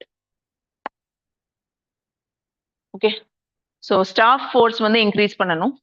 We should increase the number of fire fighting personnel. So fire fighting personnel increase பண்ணணும். அப்புறம் அவங்களுக்கான training வந்து கொடுக்கணும். Okay, increasing the firefighting personnel, giving training for them. அதுக்கப்புறம் for the firefighting persons, we have to give PPE, we have to give them fire engines, hoses. So இதெல்லாம் வந்து இன்ஃப்ரால சொல்லலாம். PPE means அந்த dress, right? So that heat resist பண்ற, they should have the proper attire for it. Fire engines, hoses, these kind of equipment also they need. Okay, all this has to be there. And next is that you have to develop early warning system based on drone or satellite monitoring. So when you put drones over the forest, it's quite easy. Satellite-ல இருந்து கூட, so drone-னா இந்த images-ஏ வந்து direct-ஆ வரும், அது ஒண்ணு. Satellite based warning na the infrared rays, அதாவது heated bodiesல வந்து infrared rays வந்து radiate பண்ணும். So from satellite image, if you are identifying infrared radiation from forest increasing, we can understand that the forest region is having fire. So இல்லைன்னா அந்த infrared signals வந்து satelliteல வந்து ஜாஸ்தியா இருக்காது. So one is satellite imagery, other one is by tracking the infrared signals which are going to the satellite. And where awareness to locals. So அவங்களுக்கு எந்தெந்த விதமா awareness கொடுக்கலாம்னா லைக் இன் ஸ்கூல்ஸ், ஓகே, அதுக்கப்புறம் newspapers, you can spread it ஸ்கூல்ஸ்ல வந்து children, அதாவது when they are early itself, when we are teaching them about இந்த மாதிரிலாம் த்ரெட்ஸ் நடக்கலாம், ஃபயர் நடக்கலாம், சிகரெட் போட்டா ஃபயர் வந்து, ஒரு கேம்ப் ஃபயர் விட்டுட்டு வந்தா ஃபயர் வரும், அதெல்லாம் அவங்ககிட்ட சொல்லி வந்தா வச்சா they will be more careful. So in that way you can do it in schools. And newspaper means when you put it on the newspaper, people are reading, elders are reading, the information will reach to them. And you can also use social media. Okay, so we call these, இது எல்லாத்துக்கும் நம்ம அந்த எந்த word use பண்ணுவோம்னா we call it as IEC campaign. Okay, or it IEC ன்னு சொல்லுவோம், or it is nothing but information and education campaigns. That is enlightening people about the fact that some kind of a problem is there, and accordingly they have to change the behavior. Then penalties for intentional fire. Penalty. So அந்த penalty வந்து லோவா இருக்கு. Be tourist. Okay, so அவங்கள வந்து கேர்லெஸ்ஸா விட்டு வராங்கன்னு சொல்லிட்டு we are not punishing them enough. So if we increase the penalty for tourists or for farmers who are near the forest and setting fire to crop, they'll be more careful. Okay, இல்ல இந்த cigarette and PT அது போடுறவங்க, so for all that we have to increase the penalty. Okay, and you can also say planting fire resistant species wherever possible. Natural forestல it is not, you cannot introduce all species artificially, but where possible fire resistant species can be introduced.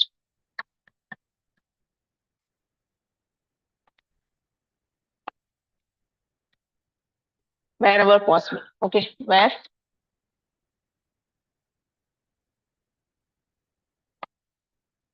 Yes, like eucalyptus, it has fire resistance. Cedar, and the Maricella species has fire resistance. So everything cannot be changed, but where possible it can be done. Okay, so this is about the impact and combat and all that. And about this Nilgiri, okay, so some factual information. The Nilgiri அப்படிங்கிறது வந்து it's a biosphere reserve. Yes, which spreads across Karnataka, Kerala, Tamil Nadu. Okay, spreads across Karnataka, Kerala, Tamil Nadu. And இது வந்து first biosphere reserve in India. And it is also under UNESCO MAB. It means UNESCO Man and Biosphere Program. Yes. And Nilgiri, it lies at the junction of Western Ghats and Eastern Ghats. Okay, lies at the junction of Western Ghats and Eastern Ghats. And the type of vegetation that is found here, we have tropical and subtropical, moist,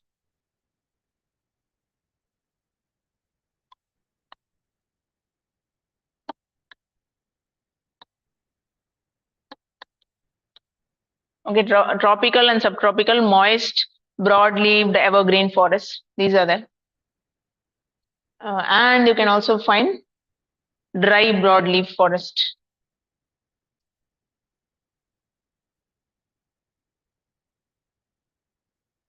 Okay, so all this will be found. So moist broadleaf and dry broadleaf forest can be found. And another endemic vegetation that is found in Nilgiri is Shola forest.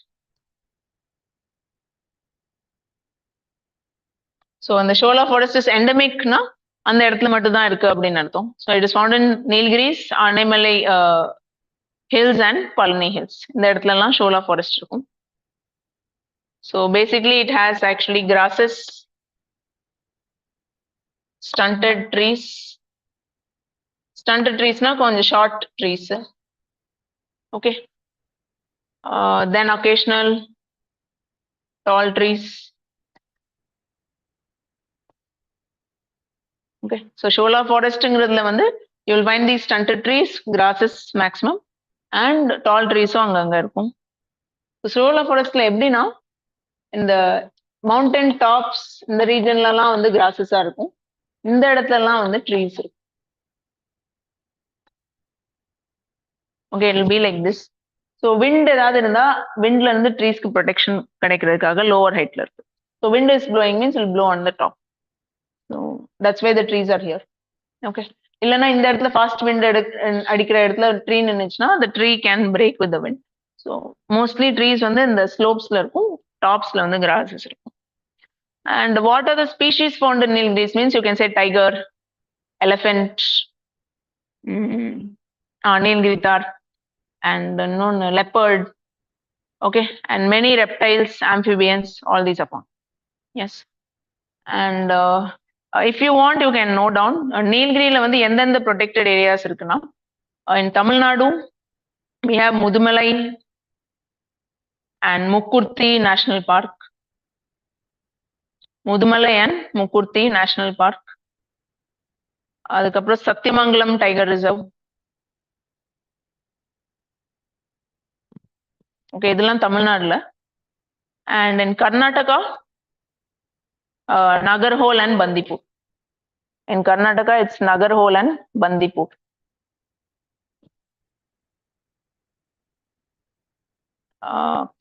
In Kerala, Silent Valley, Wayanad, and அது தவிர அராலம் and Karimpula. இது we are not very popular with, it's not a well known thing, but Aralam and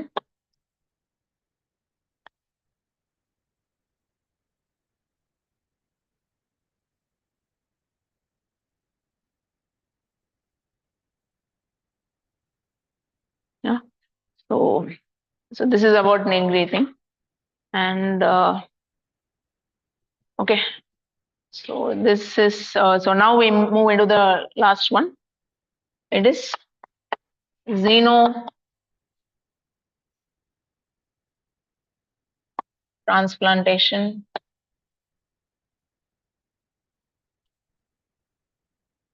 Xenotransplantation therapy. So Xenotransplantation therapy அப்படிங்கிறது என்னன்னா, it is basically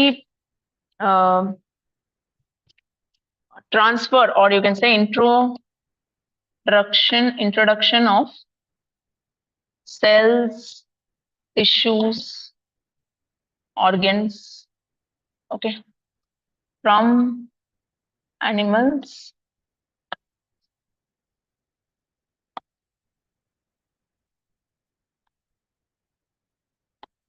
humans.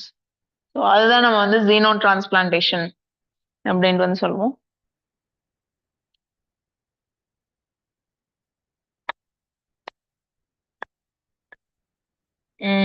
இதுல வந்து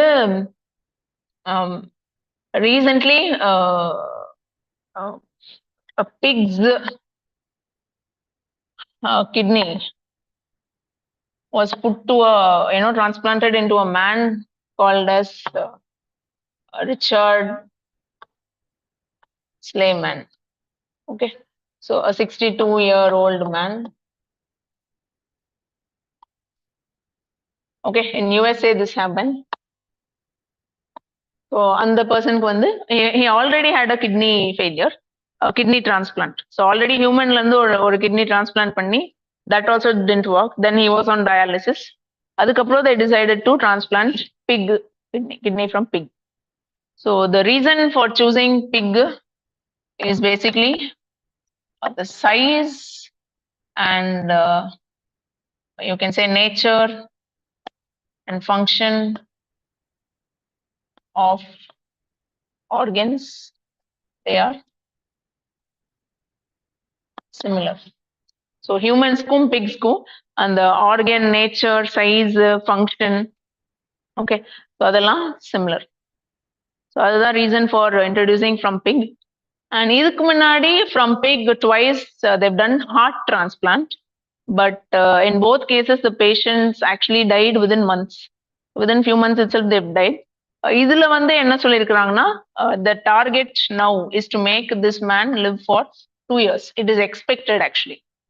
Based on some preclinical research and all that, it is expected that this man will be living for 2 years with this transplanted kidney from a pig. So that's the expectation. And எதுக்காக இது 2 years அப்படின்னு expect பண்றாங்கன்னா to make this operation successful they've done actually 69 gene edits. Okay, so in the genome or in the DNA of the pig they've done some editing. On editing பண்ணி they are trying to make the organ more compatible to human. Okay, to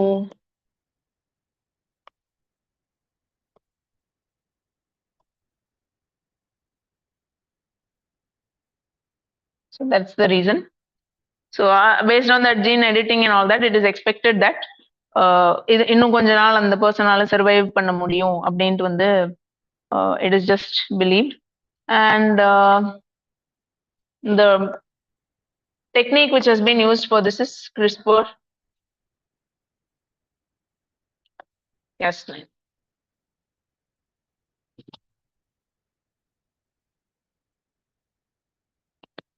Okay.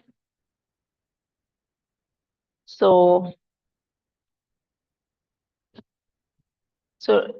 இப்போ we have to understand the reasons for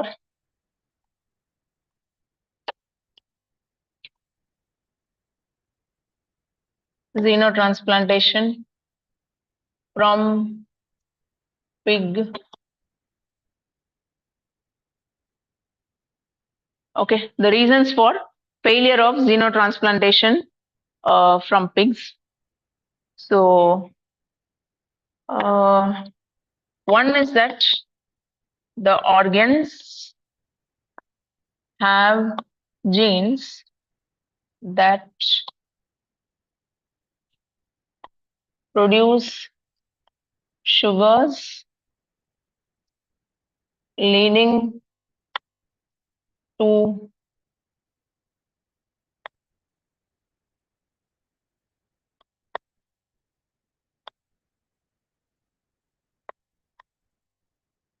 antibodies that are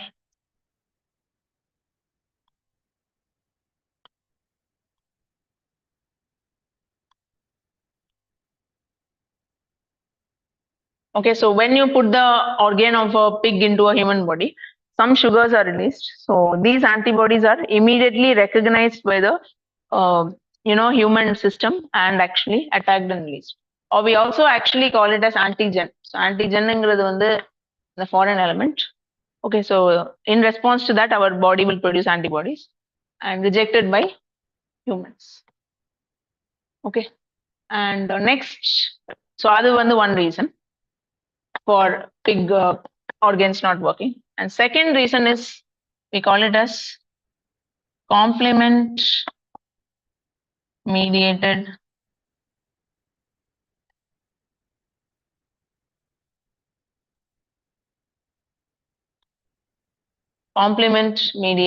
rejection. Complement mediated rejection. Complement mediated rejection அப்படின்னா என்னன்னா basically it means that like எப்படி சொல்றது when a new organ introduced, clotting of blood and curbing of blood supply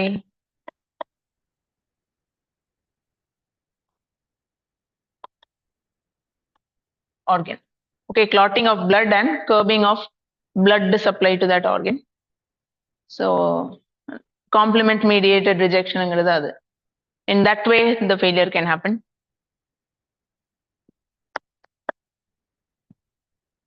And next is that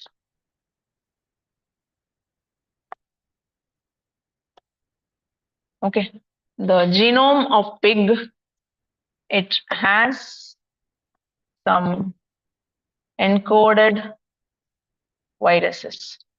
Okay, so when you put the organ of a pig into human body, that virus, okay, so because the genome of the pig itself carries it, so human body kulla அந்த organ போட்ட அப்புறம் இந்த virus வந்து human body குள்ள வந்து generate ஆகும். So generate ஆச்சுன்னா infection will spread inside the body and the person will die. So this virus is called as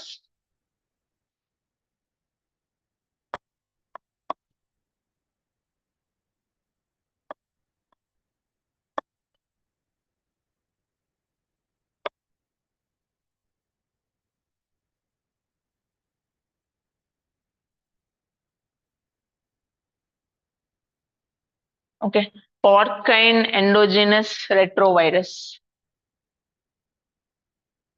Okay, genome of pig has encoded virus called as porcine endogenous retrovirus. Can cause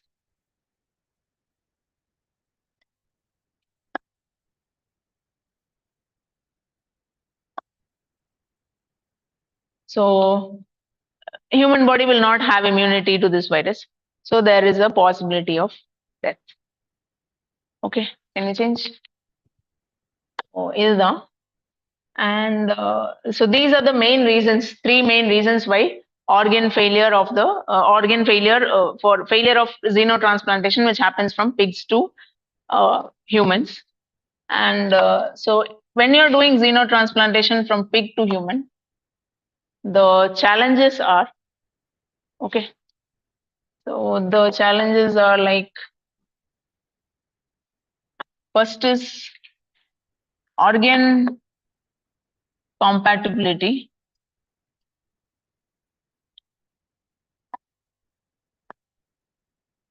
So organ compatibility வந்து பார்க்கும்போது ஒரு ஹியூமனுக்கு இன்னொரு human வந்து it is not very easy for the human body to accept. So எந்த ஆர்டர்ல இருக்கும்னா best when it is from identical twin. Okay, so the best compatibility is when it is from identical twin. And next, when from sibling. Okay, next level of match வந்து sibling இருந்து வருது. And after that, the match is when from parents.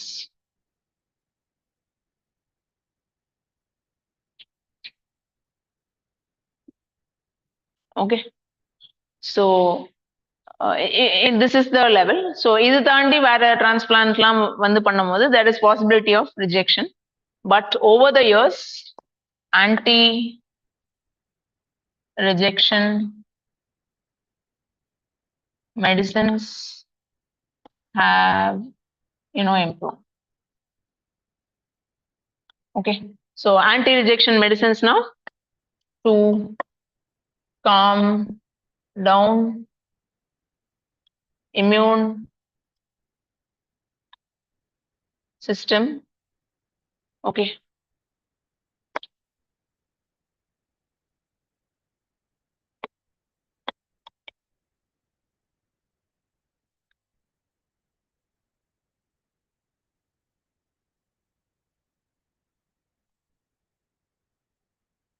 so ஒரு foreign bodyயை பார்த்தோன்னே our immune system will produce a lot of antibodies. So அதை calm down பண்றதுக்கு வந்து we have devised many anti-rejection medicines. Okay. Next challenge is that when you introduce from pig, okay, pigல இருந்து introduce பண்ணும்போது genes from pig are quite alien to human. Okay, though the organ size and organ function are similar, but on the genome வந்து it kind of varies pigக்கும் humanக்கும். So that is one challenge. And also in the virus பார்த்தோம்ல porcine endogenous retrovirus. So this will ஒரு pigல இருந்து ஒரு virus வந்து human bodyக்குள்ள வந்து it can cause infection in humans and it can also spread within humans. Okay, can cause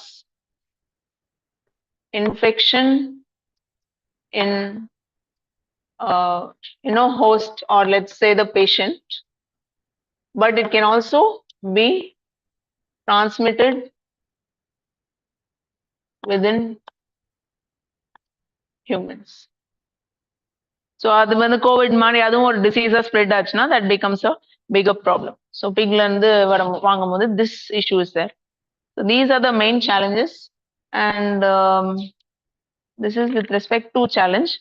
But anyway, when you see the future, if you look at the future, a xenotransplant is going to rise. So the reason we saw for that was now we have gene editing technologies. So gene editing technologies வந்து வந்ததுனால we are able to modify the genome. So இந்த வைரஸ்லாம் cos பண்ற genes வந்து நம்மளால alter பண்ண முடியும், remove பண்ண முடியும். All that can be done. And so because of that, xenotransplant will increase. And other one is stem cell therapy. Okay, stem cell therapy, that will also rise. That means from one's own body, stem cells can be harvested. So அது வந்து நம்ம அதை வச்சுட்டு we can develop all body organs for a particular individual. So this is the future. So இப்போ ஏன் இதெல்லாம் வந்து ரொம்ப important? Why we should also focus on xenotransplant improvement efficiency means just one data. So இந்தியால வந்து annually there are 2 lakh people who are requiring kidney transplant. Okay, they are all on dialysis. Dialysis na machine is doing the work of human kidney and removing the body waste. That's dialysis. 2 lakh people are on dialysis, and out of that, 12,000. Okay, 12,000 people need. I'm sorry, they all need transplants, but only 12,000 are getting in a year. 12,000 people தான் கிடைக்குது. So that is the gap. அந்த gap எல்லாம் plug பண்றதுக்கு we do need methods like xenotransplant, stem cell therapy. But நம்ம வந்து when we will very easily say xenotransplant, but again there also ethical issues will come. Can we kill a pig to make a human survive? So which species is more supreme? So அந்த மாதிரி questions-உம் வரும். So that will also come. But anyway, this will be the future of treatment is what they are saying. Okay, and then can we change? And with respect to this CRISPR-Cas9, okay, so just it's a very important technology. We'll quickly see what it is. So CRISPR-Cas9 அப்படிங்கிறது என்னன்னா, it basically aims to alter gene by adding, removing, deleting DNA at desired location. Okay, so that technology is called as CRISPR-Cas9 technology. So DNA வந்து you will have A, T, G, C. So ஏதோ ஒரு code இருக்கும். So let's say A, T, T, T. So this thing we want to remove, this AAT we want to remove, means using that CRISPR-Cas9 we can easily cut this and remove this, and then rest patch will join. So இது வந்து ஏதோ ஒரு disease-க்கு cause-னா இதை அவுத்துடலாம். So that is the idea behind having this CRISPR-Cas9. So basically Cas9 is an enzyme. Okay, it acts as a molecular scissors. Okay, it acts as a molecular scissors to cut DNA at desired location. So எங்க தேவையோ அங்க வந்து cut பண்ணும் Cas9 enzyme. Okay, and how it is able to cut in that particular space means at that particular place means it is by CRISPR, which is nothing but a guide RNA. So this guide RNA will have some basis. இப்போ AAT அப்படிங்கிற இடத்துல நம்மளுக்கு cut பண்ணணும்னா இந்த guide ஆர்என்ஏல எப்படி base pairs இருக்கும்னா TTA இந்த மாதிரி இருக்கும். So this will automatically go bond with this AAT. Okay, so அப்படி பாண்ட் ஆயிடுச்சுன்னா இது இந்த இடத்துல போய் பாண்ட் ஆகும்போது அந்த சிசர் வந்து இந்த இடத்த வந்து cut. So that will be the cutting method.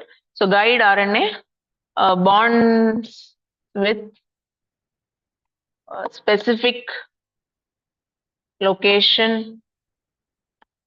on DNA, and then accordingly this Cas9 will cut it. Okay, specific location on DNA, then Cas9 cuts. Okay, but this fact that it is bonding with specific location on DNA, இதுல இருக்கிற பெரிய பிரச்சனை என்னன்னா this is theoretically. Okay, so theoretically the bonding should happen like this, but in reality bonding may not happen exactly. So the therapy may be prone to errors. So errors, mistakes வந்து possible. Okay, and that is very much possible.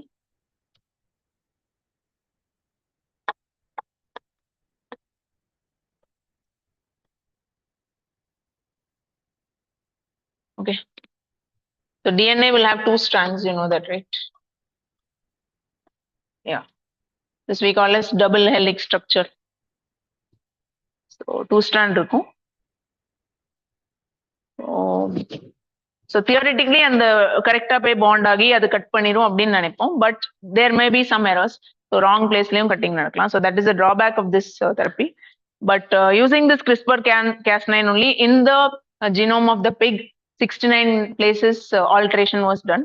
And அந்த 69 alterationும் பண்ணி அது வந்து it has been made more suitable and made conducive to to be placed inside the human body. So அப்படி place பண்றதுனால according to preclinical research இவ்வளவு நாள் வந்து monthsல இறந்துட்டு இருந்தாங்க. இப்போ வந்து it is expected that this person will live for 2 years.